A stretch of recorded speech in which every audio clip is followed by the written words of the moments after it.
Oit,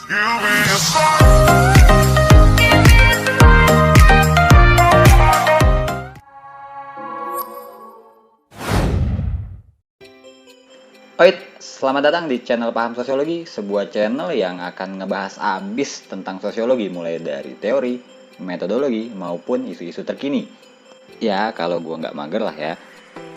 Jangan lupa di subscribe dan tonton setiap videonya sampai habis, karena lu nggak boleh ngelakuin sesuatu setengah-setengah, harus lu tuntaskan. Mari sama-sama kita ngebuat channel ini berkembang agar terus menjadi wadah bagi kita untuk saling belajar dan bertukar pikiran. Mengapa belajar sosiologi? Mengapa? Nah, pertanyaan mengapa ini menjadi kompleks ketimbang pertanyaan bagaimana. Butuh eksplorasi lebih jauh dalam menjawab pertanyaan tersebut. Karena gini, kita tahu kalau bagaimana udah pasti nanyain tentang cara kan ya, tahapan atau teknis lah. Sementara kalau mengapa itu adalah untuk menanyakan sebab atau alasan. Contoh, kalau pertanyaan bagaimana nih, kayak gini nih. Bagaimana lu bisa jadian sama doi? Gue tembak pas dia baru putus. Nah, jawabannya simpel. Menjelaskan cara kenapa lu bisa jadian sama dia. Caranya, ya lu nembak dia, dia nerima, jadian, selesai.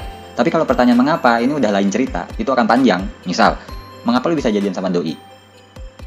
Ya karena pas gue nembak dia, dia nerima gue. Nah, tapi itu nggak menjawab pertanyaan si penanya. Mungkin si penanya akan nanya lagi, kok dia bisa nerima lu? Ya karena kita saling cocok. Kok bisa saling cocok? Ya lu tau lah ya, bla bla bla bla, panjang, itu nggak selesai. Tuh anak ngoceh sampai Indonesia Emas 2045. Intinya adalah, mengapa menjadi pertanyaan yang lazim kita ajukan dalam konteks ini nih. Dalam konteks ini ya, mengapa belajar sosiologi? Itu dulu yang harus dijawab. Kalau itu bisa lu jawab, terutama lu nih yang baru masuk di jurusan sosiologi, baru maba nih, itu harus bisa ngejawab itu sebelum lu bisa punya komitmen dan motivasi untuk menjawab pertanyaan bagaimana cara mempelajari sosiologi. Jawab dulu pertanyaan sebelumnya. Mengapa harus belajar sosiologi? Karena kan lu nggak mungkin mau ngelakuin sesuatu repot-repot yang lu nggak punya alasan kuat untuk melakukan itu. Gitu. Ada beberapa di antara lu pada nih yang masuk di jurusan sosiologi itu sebenarnya itu bukan prioritas lu. Karena mungkin itu pilihan kedua lu, atau karena ya terlanjur kecemplung karena emang ya udahlah yang penting kuliah di negeri, ada jurusan sosiologi yang nerima 60, yang daftar cuma 50, ya otomatis masuk semua kan ya. Atau misalnya kayak gue yang masuk di jurusan sosiologi awalnya ketika SMA itu karena gue benci matematika, jadi gue berharap di sosiologi yang nggak akan ketemu lagi tuh sama yang namanya hitung-hitungan, sama yang namanya angka, dan wah ternyata gue salah. Di sosiologi kita ketemu statistik, kita ketemu metode kuantitatif, jadi ya itulah. Jadi tapi semenjak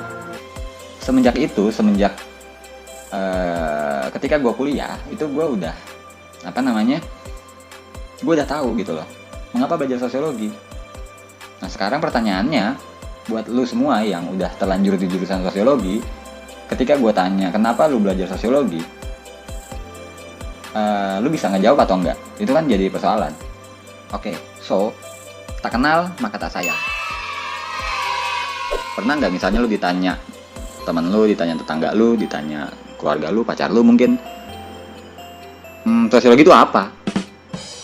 Kemudian lu bingung. Lu cuma bisa jawab sosiologi itu ilmu yang mempelajari masyarakat. So what? Ilmu hukum mempelajari masyarakat, politik juga mempelajari masyarakat. Ya cuma biologi yang mempelajari hewan kan, tumbuhan. Lalu bedanya apa gitu loh. Kuliah di sosiologi mau jadi apa, mau kerja di mana. Semester 1 gue bingung ngejawabnya tuh. Bingung. Mau kerja apa ya? Iya, kerja di masyarakat. Ini akan menjadi pencerahan lah buat lo. Bahwa sosiologi itu sebenarnya punya prospek yang begitu luas di dunia kerja. Lo bisa masuk dimanapun. Semua formasi itu sebenarnya semua lowongan itu sangat membutuhkan anak sosiologi kalau lu tahu.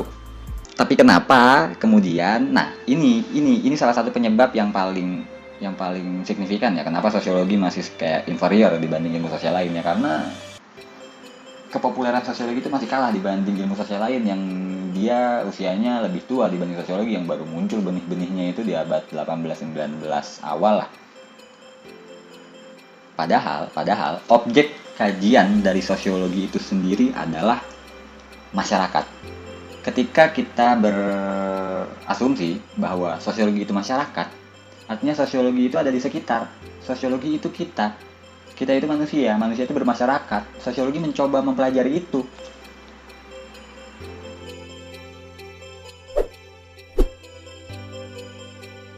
Oke, cukup sekian untuk video kali ini.